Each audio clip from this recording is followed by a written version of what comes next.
Chance McClain is the owner of Heritage Film. It's an organization that is bringing out the remarkable stories hiding inside of everyone. Welcome to the show, Chance.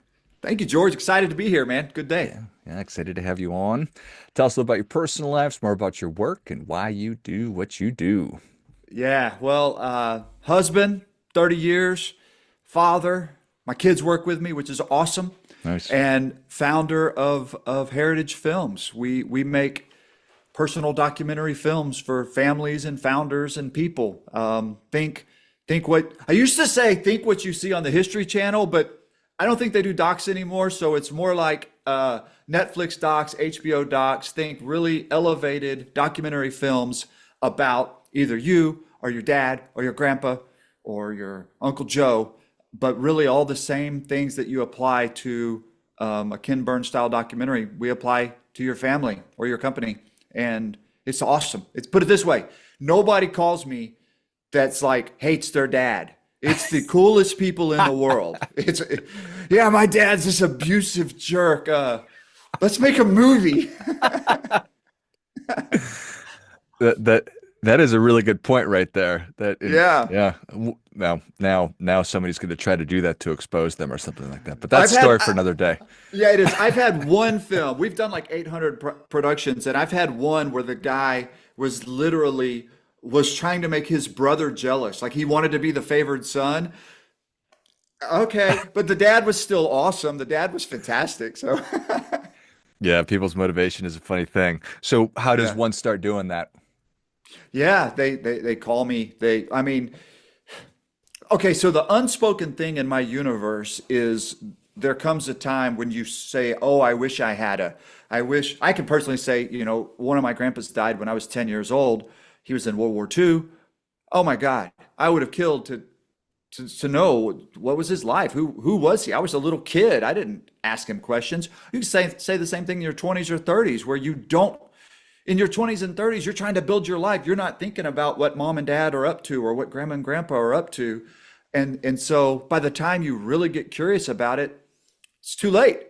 And so how does one get started? Either you know that you've got kids and grandkids that you're like, hey, my story is worth passing on, and so you do it yourself, or you have this mother that you love, and you're like, Mom, I want to know more about you, and I know the guy to do it. And so I don't know. I think I answered your question. I think it's awesome, and I'm curious how you got started doing what you Oh are doing with yeah, Heritage. But I you just got it. I want to echo what you just said. My grandparents, who are both deceased now, I suppose all four of them are deceased. Um, their Great Depression, World War II, Dust Bowl, GI Bill, recalled to Korea, entrepreneurship, and these are folks that are not going to go out of their way to say, "Oh, listen to me and let me tell you my story." But we all wanted to know it. And I remember as a little kid buying journals and asking them to just write down whatever experiences that they wanted to share. So if I had known you back then, Chance, it would have been just the most extraordinary thing to have this documentary about their lives, which was fascinating to I think anybody, but certainly their loved ones. Yeah, absolutely. And I mean, my God, you're in my sweet spot. All of the Dust Bowl and all that stuff. I've learned so much. Man, when I got into this, I almost had, I'm not going to say a fear of older people, but maybe a discomfort because I'm thinking, different sense of humor, different vernacular. They dressed weird. And once I got into this, doing this though, I realized that, oh my God, just talk to them like people. Don't treat them like babies. We talk to old people like they're little kids, and it's patronizing and it's wrong. And so I literally will talk to a 102-year-old great great grandmother exactly like I'm talking to you, and nothing goes over their head. It is the best thing in the world. And you actually keyed on something important as well, because we have a captured audience in our films. So like when a normal documentarian goes out to make a movie, he wants to make it with the broadest possible audience. I want so many people to care about this fish or whatever the hell he's into. I want so many people to know about this. And so you have to, well, we're the opposite. Ours is like, that's a megaphone. That's like screaming into a megaphone. I want the world to hear this. We're a funnel. I want to take as much as I can because the audience loves this person already. It allows us to get deeper. It allows us to get more intimate. We cry. We get into stuff that's nuanced. It's not just the stories. It's when you do a couple, it's the way dad tells a story he's told 300 times and mom reaches over and puts her hand on his knee. Dude, that's part of the movie. Seeing mom do that tells you about their relationship. So, yeah, it is the best. I trust me. You've done 2,500.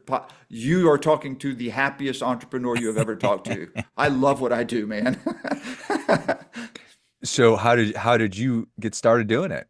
Yeah. So background, deep background in kind of storytelling, more broadly speaking. I spent a decade working in sports radio as a program director, and here in Houston, in a major market radio, working for CBS Sports Radio, and then we started our own radio station. Got into film. This is the 2000s, the early 2000s, where digital, it started to be financially capable to make crap. So I ended up making a movie I released on YouTube. We ended up going to the Streamy Awards. So I was like, okay, I got a knack in film. Wrote a off-Broadway musical, which more storytelling. And then in 2014, I had left radio, was doing full-time video work, just TV commercials and anything on any screen. Just give me money, I'll do it. And a buddy of mine from radio called me and said, "Hey, can you bring your stuff over and film my dad? He's turning 75." And I'm like, "What's wrong with your dad?" I'm immediately like, "What's up?" He's like, "Nothing, dude. I want to know what it was like growing up in East Texas, and just, my kids, they're not going to know their pawpaw. By the time they care, he'll be gone. Can you film him?" So I said, "Sure." And showed up and did it and filmed it and scanned in some pictures, and he talked about it on air, and a few other people tracked me down, and we're off and running. The real thing that kicked us off, which lets me say I feel like I got into this business very honestly, was my stepdad, my mom's husband, who was my dad for all intents and purposes. He told us at Thanksgiving that he had stage 4 pancreatic cancer. And I had done a couple of these films, and I'm like, whoa. He's like, "Well, yeah, they say I got 12 to 18 months." And just as casually as that, it was just a matter of fact thing. Tragic. Well, I asked if we could film him to get his whole story, because I'd only known him for 20 years or so. And he said, "Sure." Well, I'll keep the story very short, but my radio friend ended up doing the interview, and it wasn't 12 to 18 months. 2 months later, filmed on a Tuesday. It was the last important thing he did in his life. He passed away on Sunday. Oh. And it was only after that, at the celebration of life, that I'm sitting there with my radio buddy, having a little sip in the car. and he said, "You should you should do this." Because he got to be me. He got to be the guy doing the interview. It changes you when somebody is opening up and expressing. And he was a Vietnam vet. You got to hear these stories. He's the one that said, "Dude, you should stop messing around with TV commercials and give this a go." So my wife and I prayed on it, and said, let's start a company. And now here we are. This is what I do. And it's the best. And you've done over 800 of them. Yeah. That's extraordinary. Never thought. I thought it'd just be Houston, but it turns out somebody in Houston's dad lives in Phoenix or Scottsdale, or pick one of those cities in that cluster around you. All over. Been to 41 states and checking off 42 Monday, all over the country, all over, full of people that love mom and dad, or them doing their own stories and love their kids. And they know that their grandkids are too stupid to ask right now, but they know those stupid grandkids will soon be 40. You'll blink their eyes, and grandma and grandpa are gone, and they're going to want to know who they are. Who am I? And so you start looking at your past and your ancestors, and hey, we should do a film. So, and they think, I think a film is the right way to do this. There's other ways, and I encourage people, dude, by all means, hire me, but there's other ways to transfer your story. Your story needs to be told. And by the way, I'm all coffeeed up. By the way, it's not just about the story, and it's not just about, who you dated in high school and what it was like in the Mustang and blah. You're really, via your storytelling, you are transferring your values. which is something that we all feel like we can look at past generations and say, man, there was something that was better back in the day. Well, 50 years from now, they're going to say the same thing about the present. Um, and so we're trying to take these values that matter and use film and stories to pass them on. There you go. I love everything about it. What is a I'm curious, and I'll use the wrong terms, but as you're getting ready to record, so call it pre-production, Sure. what information are you sharing with, let's create a fictional, just grandma and grandpa. Yeah, They're the no, ones. pretend like it's your grandma and grandpa. It makes it a lot easier if it's somebody because you know them. You already said you wish you'd done this. Yeah. You even went as far as did the diary stuff. Good on you.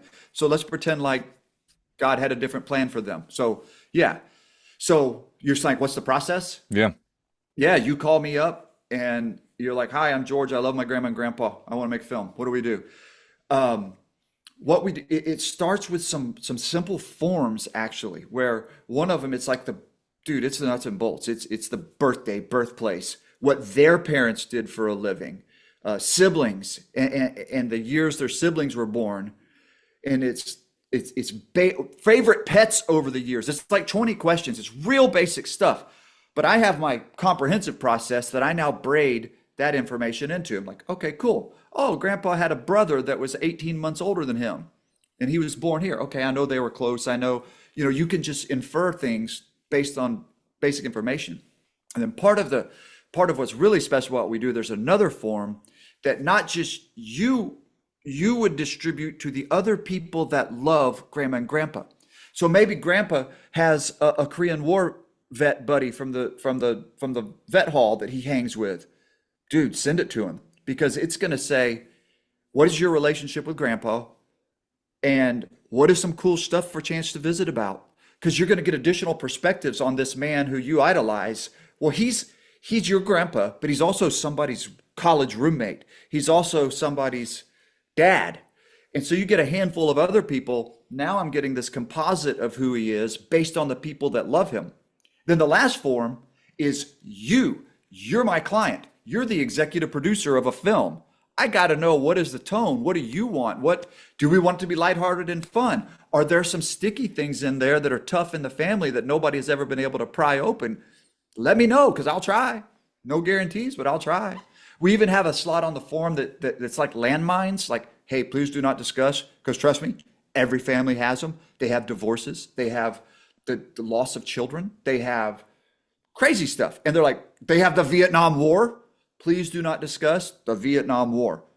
And invariably, when I'm talking, I'll be like, all right, so you get back from boot camp, you got 18 months, you get back home and you got a girl waiting on you. And invariably they'll be like, well, let me tell you here's why I don't talk about it, because we've already talked. And then you find out why they don't want to talk about the Vietnam War, and they tell you about it, and it's brave.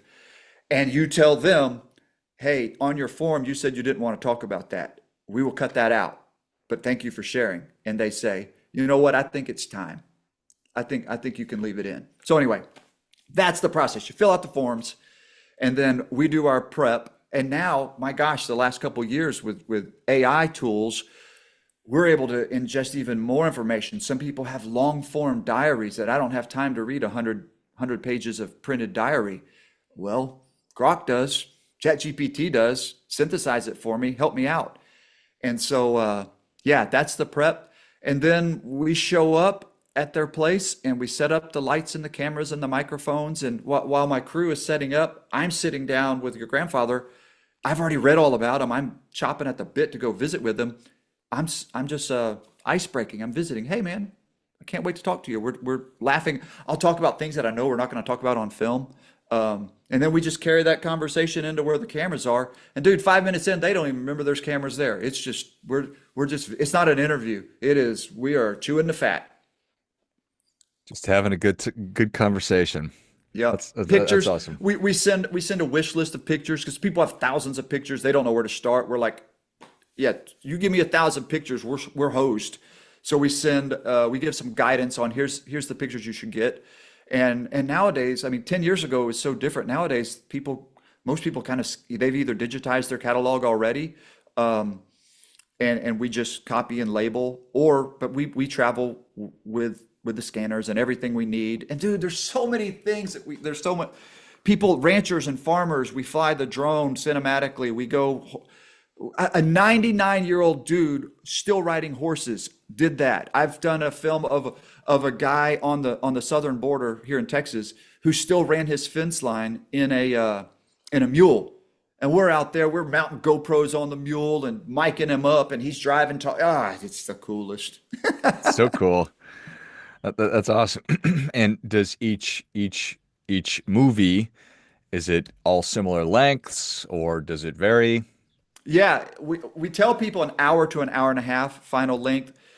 They're usually an hour and a half, give or take 15. And then I think the longest one we've ever made was a fascinating dude. He was from Hungary, and in 1956 he left Hungary. The Soviets invaded Hungary, and he was like, oh my God, his story is so insane. He was on the Hungarian. He was 17. He was on the Hungarian ski jump team, like those crazy dudes on Wide World of Sports. Like he was that guy. Because he was on the Olympic team, he had dropped out of high school. Well, they had compulsory military service, so he was conscripted into the Hungarian army. Soviets roll in. He's like, to hell with this noise. He and his brother escaped Hungary, ends up on a boat, I'm going to tell you this whole damn story. He ends up in New York City working in Oppenheimer's lab. The dude doesn't even have a high school degree. He goes on to be a nuclear physicist. He had a 25-year period of his life he couldn't talk about because of state secrets. And I'm talking to him, and he's in his mid 80s, and he's Hungarian. Remember? Well, everything he said was this slow. It was like talking to Kissinger. He's very slow. Even when he laughed, he'd be like, "And that's why they called me Bubba." Ha ha ha ha. So his film was insane, from the Olympics to escaping Hungary to a nuclear physicist to George Oppenheimer. He did a solo sail around the world, so he had a lot of content as well.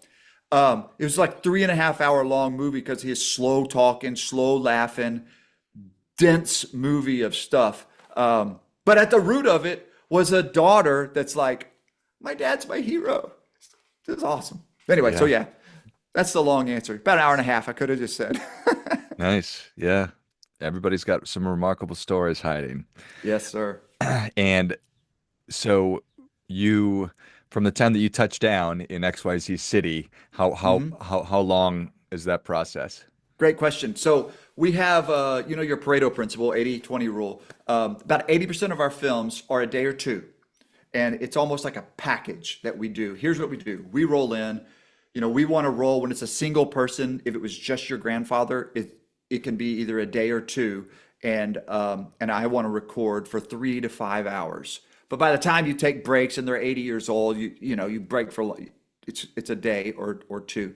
And when it's a couple, it's 2 days. And we want to record for 5 to 7 hours when it's a couple. And then we have other films that we call signature films, Pinky Up. These are the people that with the resources that don't operate in a package universe. And these, dude, we've got one that we're in the middle of shooting now. We did 4 days in San Fran in the Bay Area. We did 2 days in your neck of the woods. And I'll tell you all fair. Yeah, I'll talk to you.